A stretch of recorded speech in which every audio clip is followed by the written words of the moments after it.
At 3-5, coming off a demoralizing loss to drop to 0-4 at home, let's talk about the biggest issues facing the Cincinnati Bengals in 2024.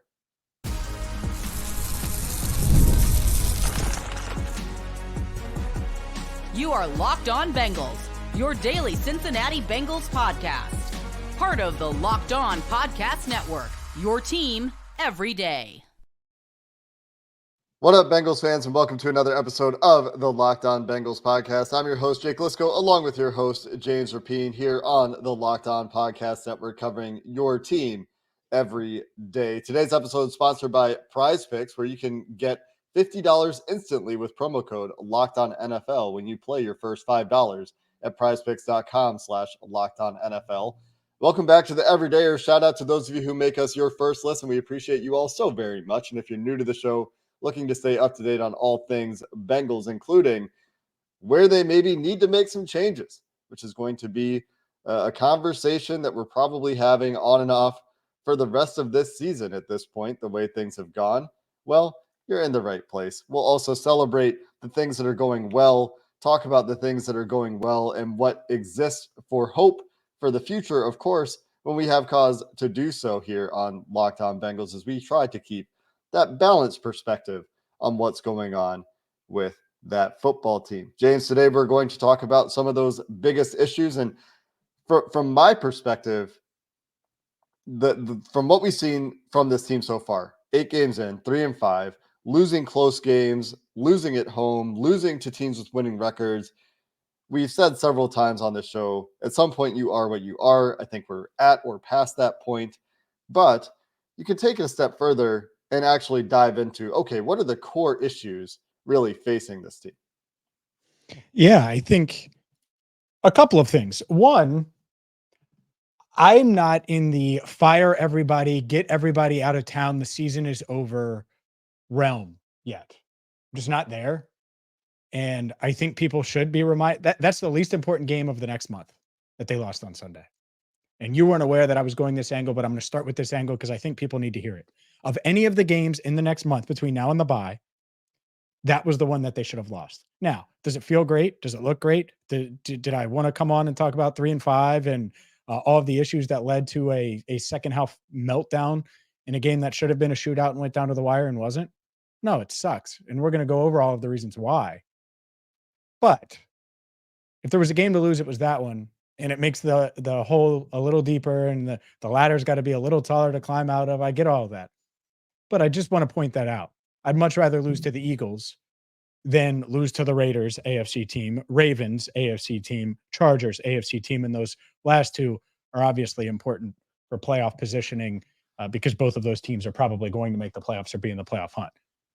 That said, there's a bunch of issues. And the one that to me stands out the most is something that we talked about week 3. I became a meme week 3 when I was just mind blown at how much time Jaden Daniels had to throw it and put up 38 points on this Bengals defense. That was shorthanded, right? It was because they were shorthanded. No BJ Hill, no Sheldon Rankins. Were they shorthanded on Sunday against the Eagles? I guess you could say no Dax Hill if you really want to reach, but that's been weeks now. They weren't shorthanded. The defensive linemen were on the field. Trey Hendrickson was facing Fred Johnson.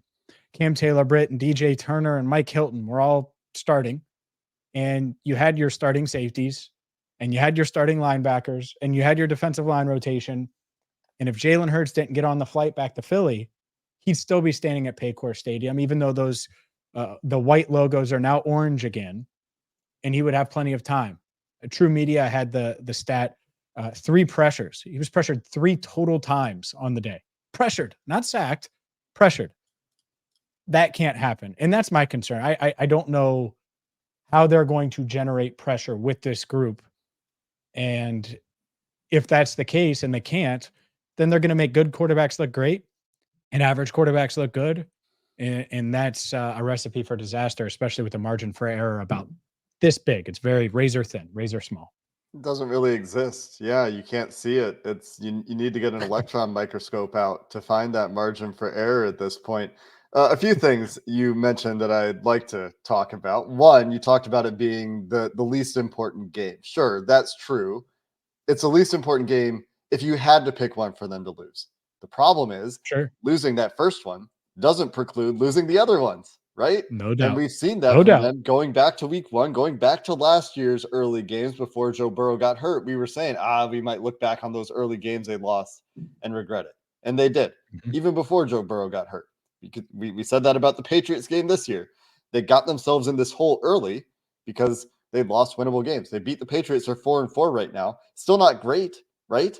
But then we're not talking about an electron microscope on Locked On Bengals, right? So I didn't have that one on my bingo card, by the way. You mentioning that, I did not. So the moment you said it, I'm like, that's definitely on brand for you. Yeah. But I didn't think we would be talking about microscopes today. I never thought I would say the words electron microscope on Locked On Bengals. But you talked also about pressure and this issue of the defense. And we'll just start with the defense there, because I think that is certainly one of the core fundamental issues they've had this year is the inability to get pressure. Jalen Hurts had 22 dropbacks, according to, everybody who watched the game.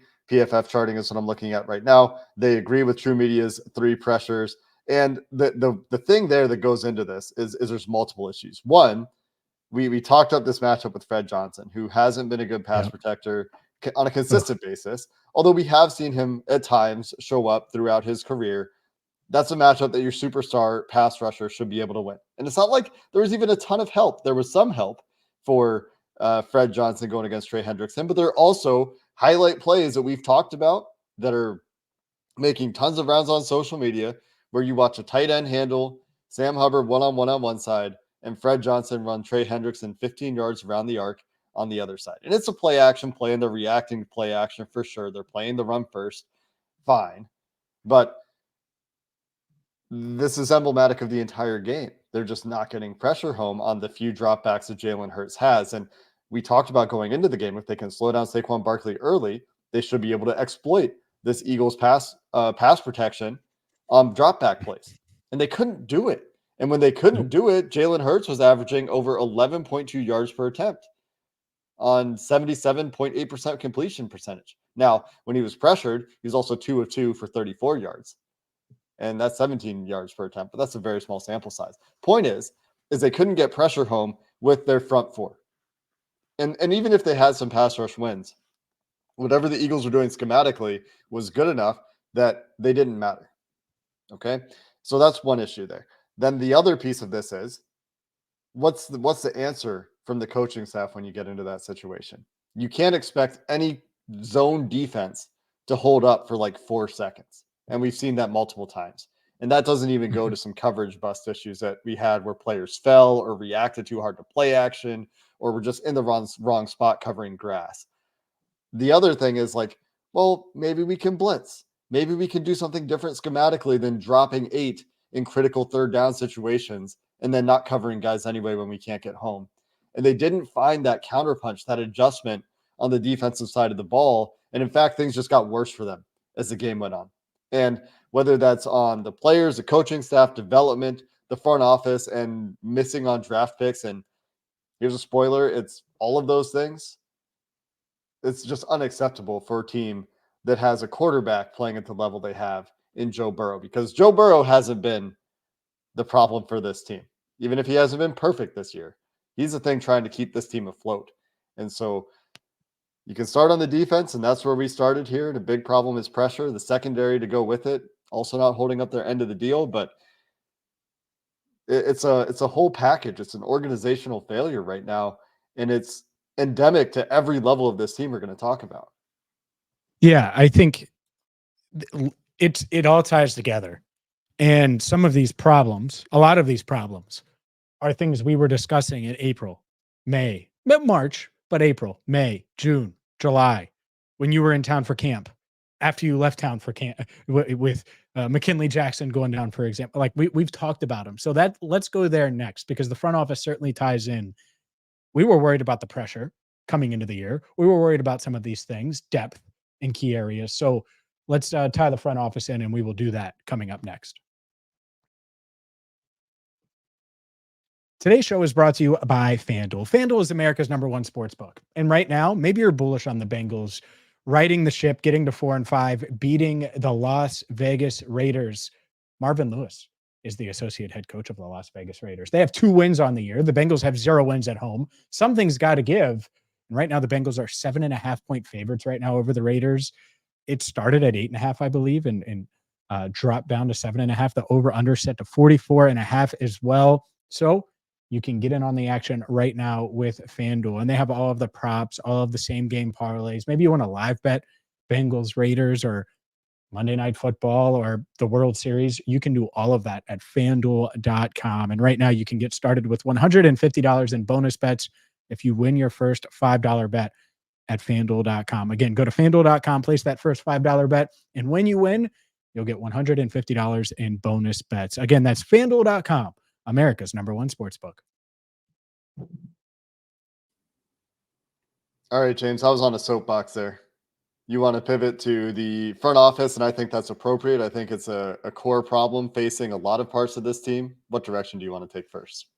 Well, let's just discuss the defense, right? You mentioned the secondary, and that's fair. The pass rush, that's fair. All of the issues, right, on this defense are because either draft picks haven't worked, free agent signings haven't worked, or they've been unwilling or weren't willing to go the extra mile to retain certain free agents. And that's where the front office comes in. And part of this is on the coaching staff too, because the coaches certainly have a pull when it comes to draft, when it comes to free agency, and there's good and bad to that for sure. And I think we're seeing that. I think we're seeing some of the bad that comes with that. It's easy to say, all right, well, I definitely need a nose tackle. Go get me McKinley Jackson. But did that pick in the 3rd round keep them from maybe signing a Calais Campbell and spending a little bit more money on the defensive line? I don't know. I'm not sure. But Calais Campbell's someone that we've talked about, or we talked about a ton when he was a free agent for literally most of the offseason. He has a history with Marion Hobby, the Bengals defensive line coach. So that was an easy target. Keeping Jesse Bates looks worse by the game, or not keeping him, letting him walk. Look at what he's doing for Atlanta, forcing turnovers, recovering fumbles, making crazy interceptions. This is year 2 of him doing that for the Falcons. Man, oh man, what would this secondary feel like, look like if Jesse Bates were back there? It's that there's so many layers to it, but it's something as simple as, oh, we'll go get that aging veteran that still has something left in the tank like Campbell. And then there's also the other side of it of like, did you really have to let DJ Reader go to Detroit when he basically signed a 1-year prove-it deal? And if he plays well this year, he gets a 2nd year. You could have done that deal. There's plenty of room to make that happen, and you didn't do it. And then you draft McKinley Jackson. It's a ripple effect. Then you draft McKinley Jackson, who could end up being a really good player, but that's a lot of pressure to put on him, and you reached on it. And so there's a ripple effect, and it doesn't help you in the win now state that you're supposedly in, because we all know DJ Reader can still play and has played pretty well. They're kind of half doing everything, right? Where they let Jesse Bates go and then they try to backfill it with a cheaper solution. They've added draft picks. They've even drafted for the future, which is something they've gotten praised for. And then those draft picks for the future haven't hit. And then it makes me wonder if drafting for the future is a strategy that this front office can actually execute. And then you have the same issue where, they let DJ Reader go, but then they drafted 2 defensive tackles. They didn't draft for the future in this case, but they drafted a couple of rookies. They added Sheldon Rankins, and well, then those things just kind of haven't worked. And so you have this, and I think I said this yesterday, you end up in this situation where you can see the ghost of the good teams, and it shows up a little bit from time to time, right? You see Trey Hendrickson take over a game from time to time.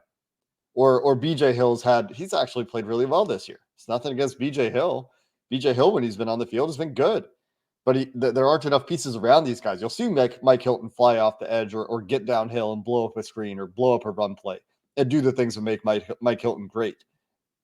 And then it's just not enough because the pieces around them aren't enough. And so what we're seeing overall is this transition plan fail. The transition plan into Joe Burrow's 2nd contract fail. That's kind of where it is right now. There's time for this to turn around. But the draft picks they've made, their early draft picks, haven't been good enough. And I know they're picking at the end of the round sometimes, but the draft picks haven't been good enough or haven't been good enough yet. And the free agent decisions they've made, whether it's retention or replacement haven't been good enough. And I think that that's true on both sides of the ball. We're starting on defense, so that's obvious where they're not getting enough right now, I would argue, from any of the defensive linemen, really, that they've added lately. Like it's Trey and BJ, and that's kind of it on the defensive line, even though some guys are healthy there, right? They've had some flashes from Chris Jenkins, don't get me wrong, but like these early draft picks, Chris Jenkins, DJ Turner, Cam Taylor Britt, the free agent additions of Geno Stone, who has played a little bit better lately, Von Bell, the Jordan Battle pick, even you could point to at this point. Like these guys just aren't at the level where you need them to be. And you look instead at a team like the Chiefs, for example, not to compare everything to the Chiefs, but the Chiefs were in this place where they went into a second quarterback contract window with Patrick Mahomes, and they traded away their star receiver. Not saying the Bengals should do any of this, but just for the sake of they took a very different direction, right? In terms of the way they're approaching things. We'll see how it works out this year. Won them a Super Bowl last year where they were stronger on defense, right? And they hit those draft picks critically. That's a big difference. And when you're not hitting draft picks and your free agent decisions aren't working out and you're paying big money to a quarterback, it leads to this top heavy situation where the collective talent level of the roster isn't enough, even when you see those top end players make those plays and make you see the ghost of that good team that you were the last few years. Well, they can't. This idea, and I'll shut it down, and from Duke on ownership on down, the Joe Burrow contract prevents them from doing nothing. They can do anything and everything. They could have went out and signed Saquon Barkley this offseason, extended T, paid Jamar. They could have done all of those things. And so this idea that, oh, well, Joe's contract, and I'm not saying you're saying this, but there are definitely people that are like, oh, well, Joe's contract, no. Joe's contract, nothing. That's what plenty of quarterbacks are making now. And that's what you had to pay to keep him. He completely changed the franchise. That is a good thing. You know what else is a good thing? Hitting on your second round safety in 2018 and being okay with giving him enough guaranteed money to stay in town. You know what else would have been a good thing? Even with the injuries, extending T. Higgins for a $21 or $22 million per year deal last offseason when he could have been had for that. And people are like, oh, well, you can't do that with his injury history. He's going to get 30 this offseason. Book it. He's going to get 30 if he hits the market. And he's probably going to hit the market. And so it's hard to get the draft right. It's hard to get free agency right. The Bengals did a lot of good in 2019 in the draft. They got some contributors there. 2020, they got 3 straight starters that are just awesome, starting with 2 stars and then Logan Wilson, who's really darn good. 2021, you get Jamar and Evan. And during that time, who did they add in free agency? A bunch of guys that help them. A bunch. I mean, it starts with DJ Reader and it goes from there. And Trey Hendrickson, obviously. And they haven't had that same, they haven't gotten it right nearly as much. And when you do that and you're trying to draft for the future, well, you better get it right. But you also need to draft for the present. And I think what's really hurting them, they're getting nothing from Dax now. He's on IR. And he was starting to come around. I think he was their top cornerback this year and would have continued to be if he didn't get hurt. Miles Murphy, did you notice him yesterday in a good way? No. Okay. Jake shook his head no for podcast listeners. Like that can't happen even that late. Yeah, like you should be able to find a contributor, someone that's going to be able to make a splash play or two. And in those 2 drafts, combined with the middle round, you know, the Jackson Carman pick and all of those picks in 2021 that didn't work out. Even Joseph Osai. Did you notice him yesterday? I didn't notice him on Sunday. I keep saying yesterday because it's a Monday when we're recording. Like, that's what's frustrating is like they've had a ton of picks. And if you're going to start squeezing the wallet because of the Joe Burrow contract, well, you better start getting it right.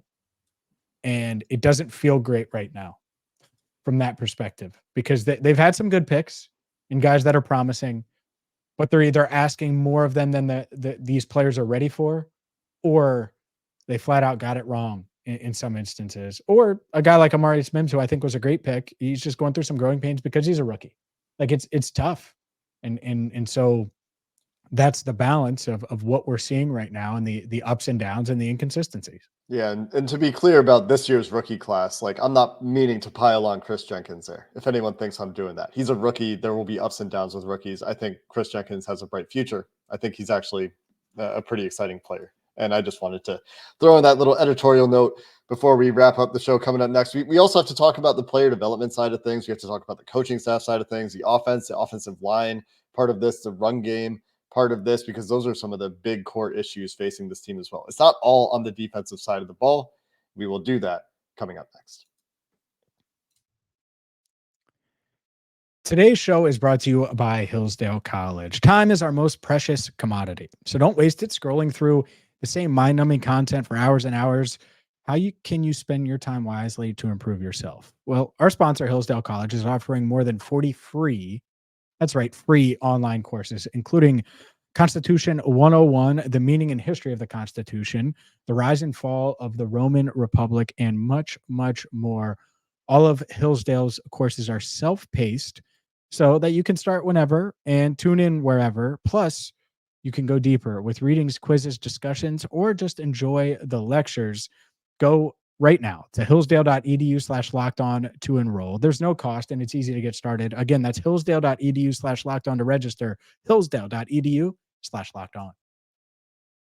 This episode of Locked On Bengals is sponsored by PrizePicks, where daily fantasy is done right. PrizePicks is the best place to get real money sports action. With over 10 million members and billions of dollars in awarded winnings, PrizePicks has made daily fantasy sports accessible to all. And all you have to do is pick more or less on at least 2 players, and you'll have a shot to win up to 100 times your cash. You can run your game all season long on PrizePicks. You can go from 2 to 5 picks with PrizePicks. You can get your withdrawals out when you win in a really fast, secure, and safe way. You can get your money as quickly as 15 minutes. They offer Venmo for quick and easy deposits and withdrawals into your accounts this season.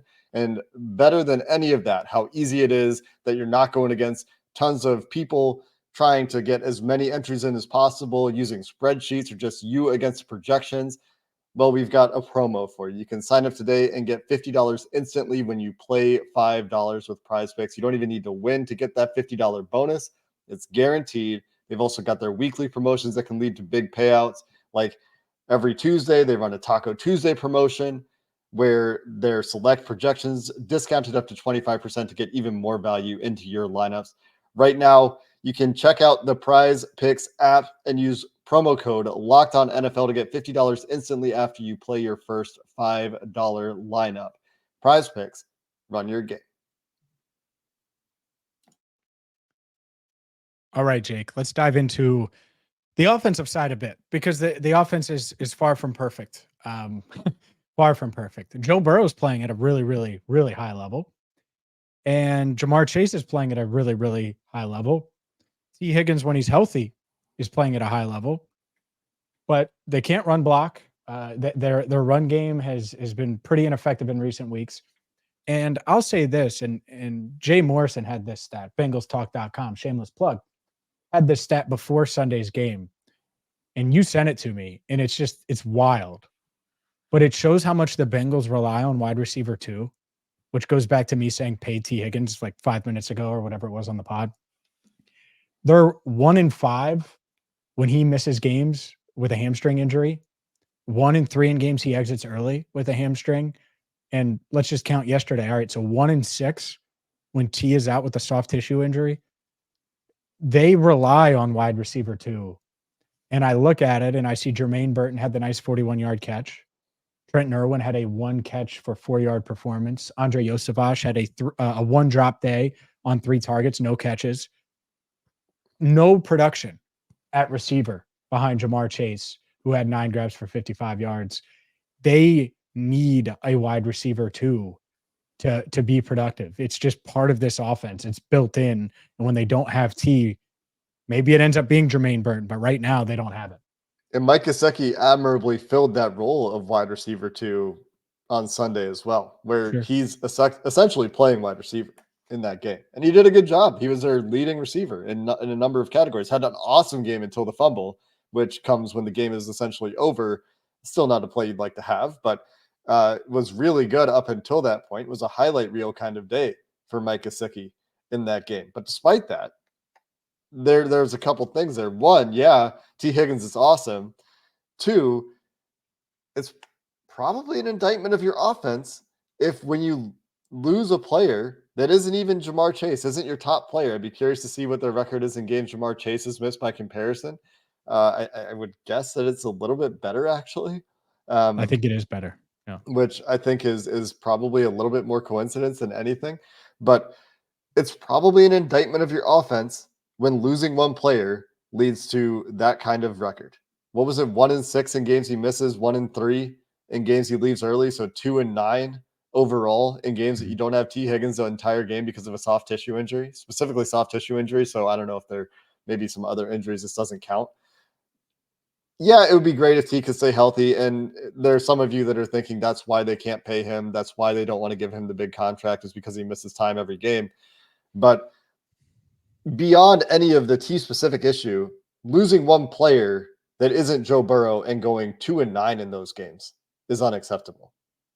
And a lot of that goes to perhaps the way they're approaching offense, where they're too reliant on their outside receivers just winning and putting them in positions where it's like, okay, Jimmy and Joe, just go win.